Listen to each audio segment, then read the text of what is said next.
Le village de la traduction, chapitre 1. Rencontre avec le peuple Unamadi. Quand j'avais 18 ans, j'ai vécu une expérience extraordinaire. Je venais de terminer mon école de formation de disciples avec Jeunesse en Mission et mes études en linguistique avec SIL à Brasilia. J'ai alors conduit une équipe de 4 jeunes filles jusqu'au village de Bacaba, près de la ville de Tupilandia, en plein cœur de l'Amazonie. Notre mission était d'apprendre la langue et la culture de la tribu Unamadi afin de partager avec eux l'amour de Christ. Cette expérience a changé nos vies pour toujours. Quand nous sommes arrivés dans le village, le chef Surara nous a accueillis avec joie.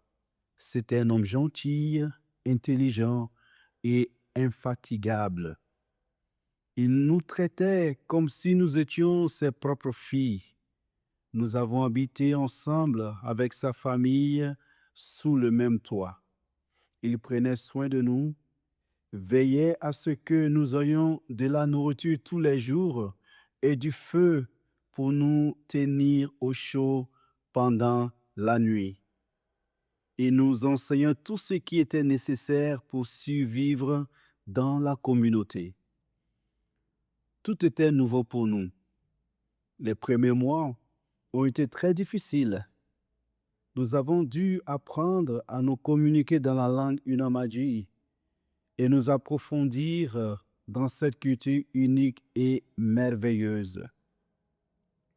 Nous avons également dû nous adapter à la vie sous une cabane sans mur et à faire la cuisine avec du feu de bois. Ce n'était pas facile.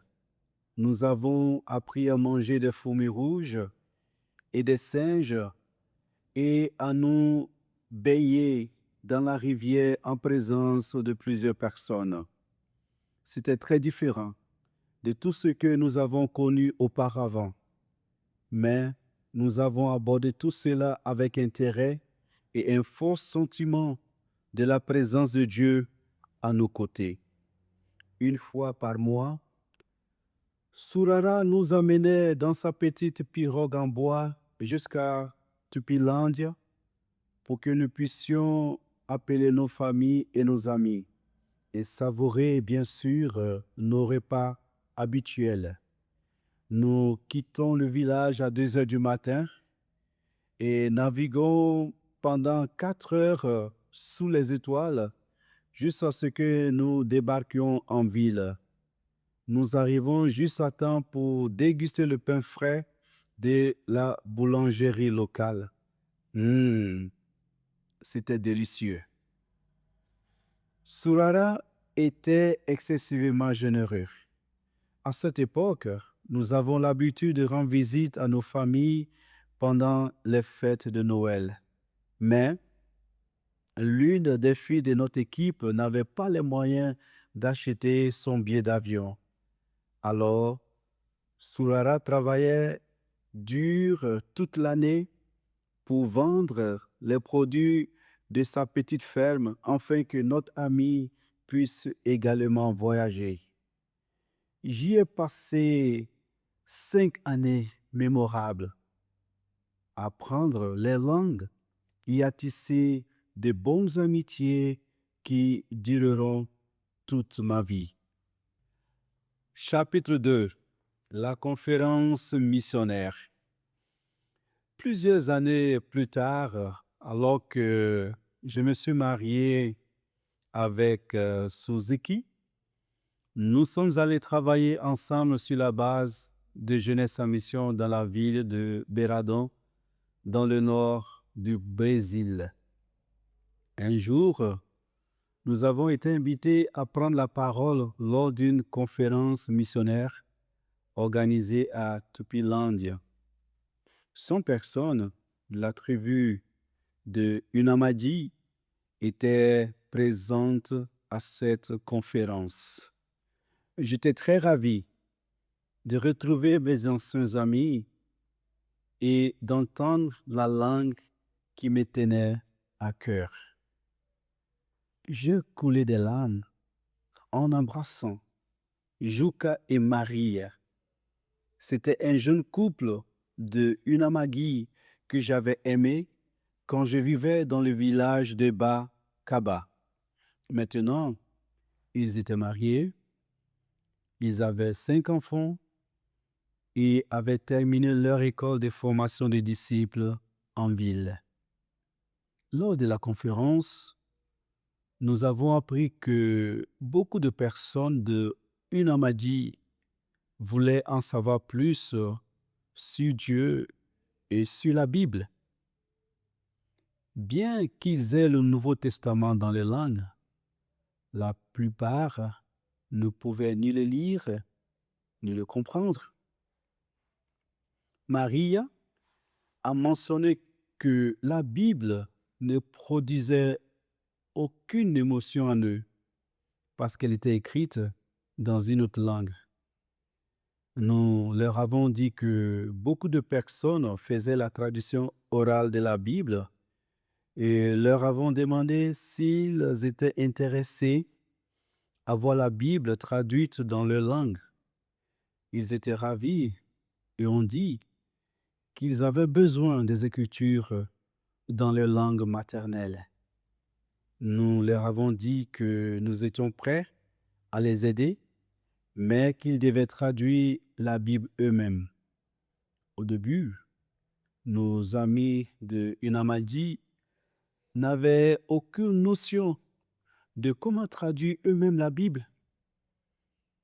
Ils n'avaient jamais eu cette pensée, mais ils étaient intéressés et n'arrêtaient de nous poser des questions. Juka et Maria, qui étaient des chrétiens matures, se sont engagés à conduire le projet de traduction de la Bible pour le peuple Unamadi. Les chefs des tribus qui participaient également à cette conférence avaient suggéré à Juka qu'il devait trouver un endroit spécifique et le consacrer uniquement à la traduction de la Bible. Juka et le chef ont immédiatement commencé à parler à d'autres amis et parents qui étaient présents à la conférence. Plusieurs personnes ont été invitées à se joindre au projet de traduction et il semblait que tous étaient émus à ce sujet. Après la conférence, Suzuki et moi sommes retournés à nos occupations sur la base de Jeunesse en Mission à Béradon. Chapitre 3. La construction du village. 2 mois plus tard, Juka nous a appelés pour nous dire qu'un groupe de personnes était sur pied pour initier le processus de traduction. Nous étions très ravis et avions demandé à 3 Jémiens qui venaient de terminer leur école de traduction orale de la Bible de se joindre à nous. Nous avons voyagé 3 jours en bateau avec ma fille et les Jémiens pour rencontrer Juka et Maria dans la ville de Tupilandia. De là, nous avons emprunté un petit bateau qui nous a conduits durant une autre journée et finalement nous sommes arrivés sur la propriété qui avait été achetée par le responsable local de Jeunesse en Mission. L'endroit était censé être notre village de la tradition. Cependant, il n'y avait rien sur le terrain, à part un maquis dense et fermé. Après avoir analysé la situation, nous avons commencé à nettoyer une petite partie du terrain en attendant l'arrivée des autres. Sans tarder, les familles ont commencé à arriver une à une dans leur petite pirogue en bois, avides pour entendre les nouvelles. Certains sont allés pêcher, tandis que les autres ramassaient du bois dans la forêt. En étant si peu, nous avons eu une grande quantité de braises et beaucoup de poissons pour notre premier repas communautaire. Nous sommes restés des heures ensemble en échangeant les uns avec les autres dans un climat de fraternité et de partage. On racontait des histoires, on riait et on s'entendait. Peu de temps après, un jeune homme appelé Zamond m'a approché et m'avait posé cette question. Où allons-nous faire le travail de la tradition? Ben, dis-je, nous le ferons ici. Mais comment? Il n'y a rien ici, avait-il dit. Je sais. Nous allons construire. Nous allons construire le village à partir d'ici. On aura des maisons pour les familles, des dortoirs pour les garçons et les filles, une cuisine, une cafétéria, une maison de tradition et des toilettes. En entendant ces mots, le groupe semblait étonné, mais intéressé. L'idée de créer un village de la tradition n'était pas la nôtre. Nous sommes simplement en train de faire ce que les chefs nous avaient demandé. Ils voulaient s'assurer que les traducteurs puissent travailler sans être dérangés. Ils voulaient un endroit spécifique dédié à cette tâche importante. Après la présentation du projet, les villageois sont devenus passionnés et inspirés.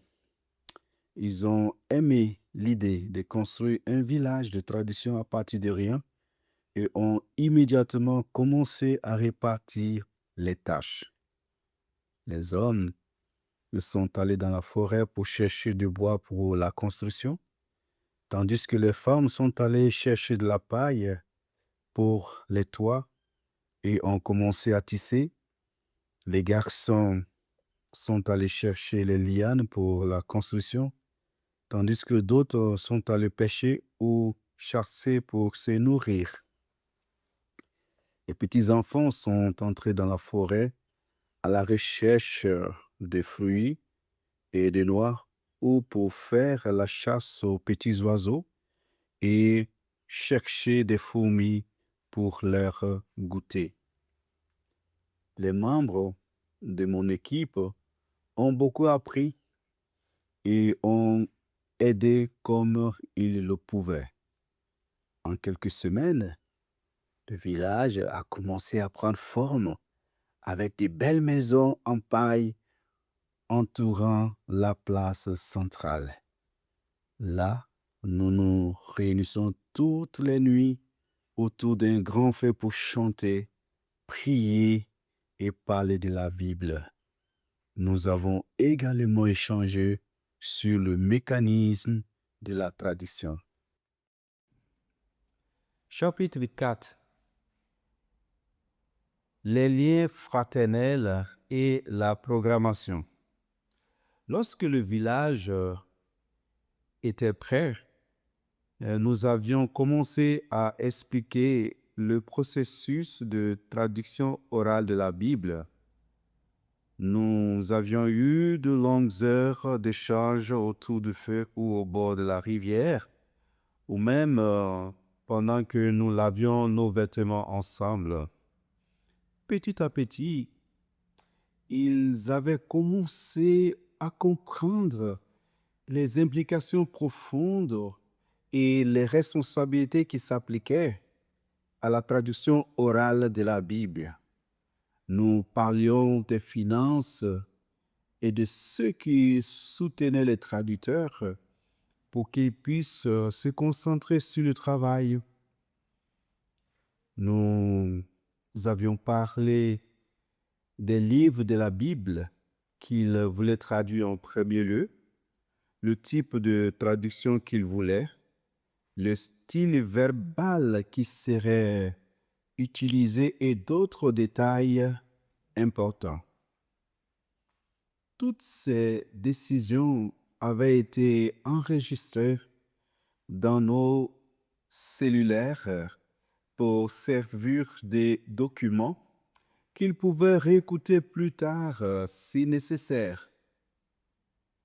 Pendant ces longues heures de conversation autour du feu, les villageois nous avaient enseigné beaucoup de choses sur les cultures et sur la façon dont ils organisaient le travail collectif. La plupart du temps, nous nous sommes contentés d'écouter et de retenir dans nos cœurs l'essentiel des informations.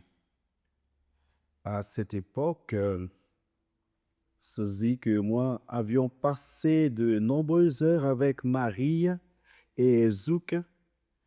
Nous nous asseyons autour du feu après que le village s'était endormi.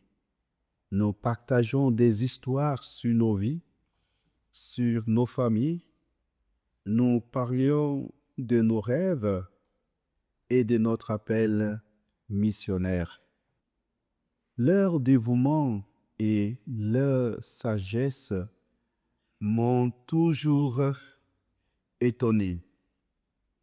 Je ressentais une profonde gratitude envers le Seigneur pour nous avoir donné une si belle amitié.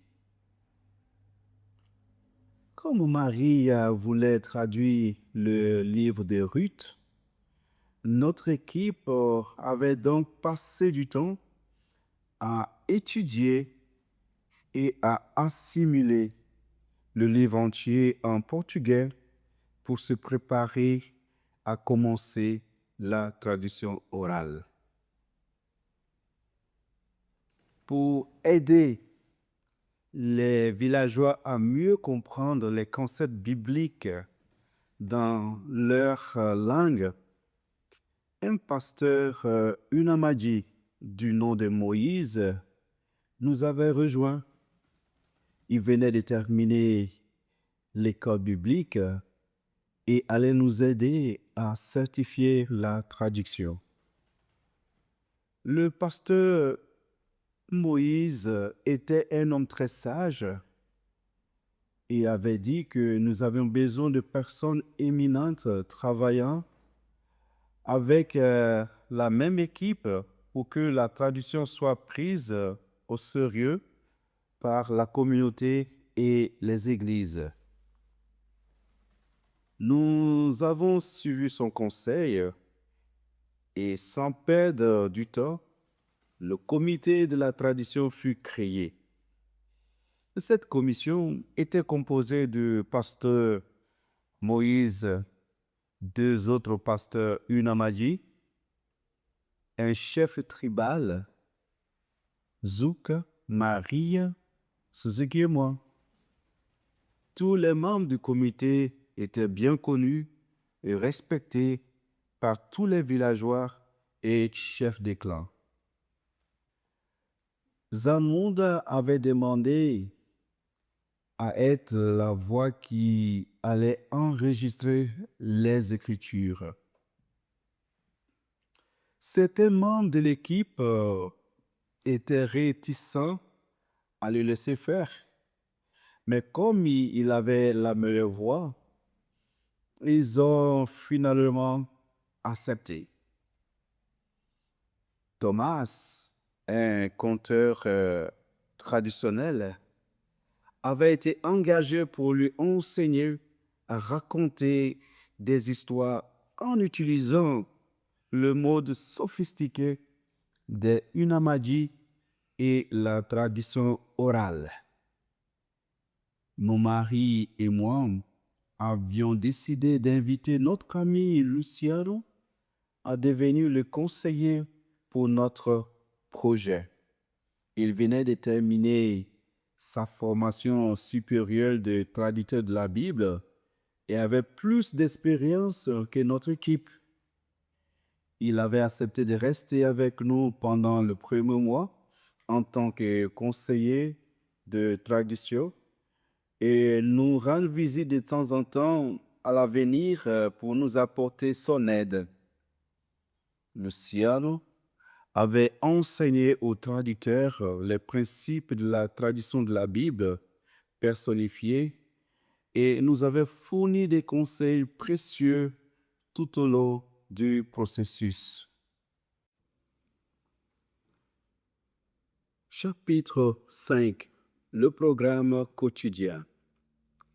Il était notoire pour nous que la communauté allait prendre en charge la traduction. En tant qu'étrangers, nous étions souvent confondus en ce qui concernait le programme journalier. Pour faire face à la situation, on suivait leurs dispositions même si le planning semblait incertain. Il y avait des jours où on commençait à travailler avant le lever du soleil. Un autre jour, on se retrouvait dans l'après-midi et souvent tard dans la nuit près du feu. Tout semblait dépendre du calendrier de la pêche et de la chasse ou d'autres raisons méconnues. C'était difficile pour nous. Mais après 2 mois dans la forêt, nous avions appris à faire confiance à leur sagesse, même lorsqu'on ne décodait pas leur motivation. Au début de chaque séance de travail, on passait beaucoup de temps à prier et à chanter. Je veux dire, vraiment, beaucoup de temps. Tout le monde priait, tout le monde chantait et tout le monde partageait ses expériences et ses rêves. C'était après cela qu'on reprenait le travail sur les brouillons. Un jour, alors que nous étions en train de travailler sur le test, des termites volants avaient apparu sans être invités. Les insectes volaient autour de nous. Nous avions dû suspendre le travail. Les traducteurs ne pouvaient pas résister de voir ces termites volants. Ils les avaient capturés, rôtis et mangés immédiatement. C'était la fête. C'était une mine de protéines pour eux. Chapitre 6. Le processus de traduction. Au début de chaque séance, les facilitateurs récitaient par cœur tous les livres. Ensuite, le groupe discutait longuement sur le texte. Les participants posaient des questions, partageaient des histoires personnelles et reliaient des parties de l'histoire à leur propre expérience. Parfois, ces histoires étaient si émouvantes que les participants pleuraient ou arrêtaient tout pour prier les uns pour les autres. Des fois, les animateurs clarifiaient des aspects du livre qui n'étaient pas clairs. Luciano récitait quelquefois des parties du livre en hébreu, espérant qu'en entendant la langue originale, cela aiderait les traducteurs à avoir une compréhension profonde des émotions et du rythme de la langue originale. Il leur fournissait également des informations sur l'arrière-plan historique du livre et des explications sur certains passages pour les aider à comprendre le texte pleinement. Tout au long de ce processus, les traducteurs réfléchissaient profondément et essayaient de personnaliser l'histoire de façon naturel. À un moment donné de la séance, quelqu'un essayait de raconter l'histoire en langue unomadi. Au début, il leur manquait des détails, mais après quelques jours de pratique, la plupart d'entre eux pouvaient raconter tout le livre. Tout cela s'est passé d'une manière qui semblait parfois douteuse, imprévue, voire désordonnée. Mais à la fin de la journée, tout le monde était satisfait du résultat. De temps en temps, les facilitateurs ne savaient pas s'il manquait quelque chose dans la traduction parce qu'ils ne comprenaient pas la langue unomadi. Cela les mettait un peu mal à l'aise. Chapitre 7. Certification de la traduction. L'étape suivante consistait à vérifier ce que les autres pensaient de la traduction. Nous avons acheminé la version finale à une église pour obtenir leur feedback. Notre objectif était de nous rassurer que la traduction était fiable, intelligible, appropriée et captivante. Pour y parvenir, nous avions eu besoin de faire le test avec des personnes en dehors de l'équipe. Elles allaient écouter les audios et nous donner leur avis sur le ton et le rythme de la traduction. Aussi, ce qu'elles avaient aperçu dans la prestation orale. Tout le village était venu dans l'église pour écouter l'audio. Les traducteurs l'ont joué plusieurs fois et les villageois ont écouté en silence en examinant chaque mot. Ensuite, les traducteurs ont eu une longue conversation avec la communauté et avaient tout enregistré. La conversation semblait confuse à un moment donné. Un groupe d'hommes s'était éloigné avec un air de déception. Les autres semblaient ne pas s'ennuyer et la conversation avait continué pendant des heures. Les facilitateurs étaient confus et n'avaient aucune idée de ce qui s'était passé. Plus tard, nous sommes tous rentrés au village, épuisés et pleins de questions. Le lendemain, nous nous sommes réunis sur la place centrale du village pour parler de la réaction de la communauté. Nous avons écouté l'enregistrement des propos et analysé leurs réponses pour identifier les malentendus, les erreurs ou les points à réviser. Ensuite, nous avons demandé aux traducteurs pourquoi certains hommes semblaient être en colère, mais ils n'ont pas voulu nous le dire.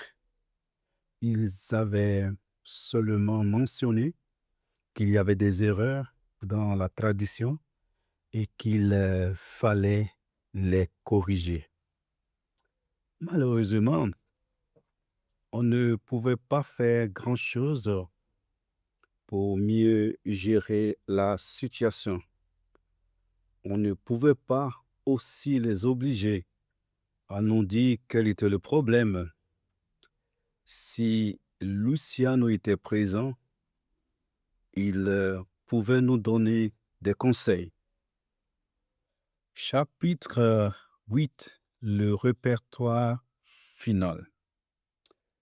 À la grande surprise de tous, Thomas a suggéré de solliciter un narrateur professionnel pour le répertoire final.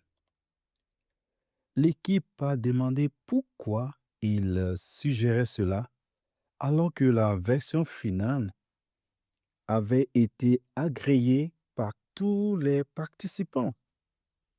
Thomas a commencé à parler lentement en disant qu'il n'avait pas l'intention d'humilier personne, mais il était temps, selon lui, de mettre au clair ce qui s'était passé dans l'Église et pourquoi certaines personnes étaient mécontentes. Il faut savoir que même si l'Église et la communauté aimaient le livre des Ruth et que tous étaient satisfaits de la traduction, certaines personnes étaient tourmentées d'entendre la voix des Amondes raconter les histoires bibliques. Quelques familles répandaient des rumeurs sur sa réputation, ce qui pourrait éventuellement gâcher tout le travail. Zamund, en entendant cela, s'était énervé et avait brusquement quitté la pièce. Tout le monde était triste et ne savait que faire. Zuka et Maria ont conduit Zamunda chez eux pour le calmer et lui parler. Le reste de l'équipe s'était assis dans la tristesse, dans le salon de la base, dans la prière. Après quelques heures, Zuka et Maria sont revenus, rassurant que tout allait bien. Ils avaient annoncé que Zamunda avait décidé que Thomas sera la meilleure personne pour raconter les histoires de la Bible. Tout le monde était soulagé et Thomas, bien sûr, a accepté avec plaisir la proposition. Chapitre 9. La cérémonie de dédicace. La cérémonie de dédicace était le point culminant de tout le processus. Nous nous sommes retrouvés à l'église à 18 heures. On espérait une cérémonie normale de 2 heures de temps, mais la louange initiale dirigée par les chanteurs de l'église avait duré environ 3 heures de temps. Après cela, chaque membre du comité avait prononcé un bref discours disant qu'il approuvait le travail de l'équipe et recommandait l'audio comme parole de Dieu qui avait une autorité dans la langue Unamadji. Ils avaient diffusé l'audio du livre de Ruth à l'aide du système de sonorisation et tout le monde dans le village pouvait l'entendre. Nous pouvions sentir l'onction de la parole de Dieu résonner à travers la jungle pendant que les gens écoutaient en silence. Après avoir écouté le livre en entier, les villageois s'étaient rendus un à un au centre de l'église pour s'agenouiller devant le tisset et boire le bessa avec respect et pleurs. Alors qu'ils buvaient le bessa, chacun racontait son histoire de vie. Il disait comment leur histoire ressemblait à celle de Ruth ou de Naomi et comment Jésus était devenu le rédempteur de chacun d'eux. C'était incroyable être témoin de ce que le Saint-Esprit était en train de faire parmi eux. Cela avait duré des heures et des heures. La cérémonie avait pris fin vers 7 heures du matin. Nous étions tous fatigués, mais heureux. Nous sommes allés ensemble chez le chef pour prendre le petit déjeuner. Au menu, nous avions pris du café et mangé le bijou braisé au feu. C'était en réalité une nuit historique. Heureux et reconnaissant, mon mari et moi sommes rentrés à Biradon. Après avoir téléchargé l'audio dans les proclameurs, nous avons distribué tous ces appareils dans tous les villages le long du fleuve. Les gens l'avaient utilisé dans les églises, dans les écoles et lors des réunions communautaires officielles. Finalement, de nombreuses personnes avaient commencé à réciter l'histoire elles-mêmes au lieu d'utiliser les proclameurs. Si quelqu'un oubliait ou confondait une partie de l'histoire, il revenait toujours aux enregistrements pour la corriger. Avec le temps, les villageois avaient demandé à ce que d'autres livres de la Bible soient traduits. L'équipe de la tradition orale de la Bible avait la conviction que leur ministère venait juste de naître. Pendant de nombreuses années, le peuple de Unamadi avait utilisé le village, la tradition, comme lieu de rencontre pour célébrer et partager la parole de Dieu au travers de la tradition orale de la Bible. Cela avait permis de réunir les communautés qui auparavant avaient des conflits entre elles. Le mécanisme de la tradition orale de la Bible avait pour effet la transformation et l'unité dans les villages. Le processus avait également permis de sceller de nouvelles amitiés et de cuirasser les anciennes.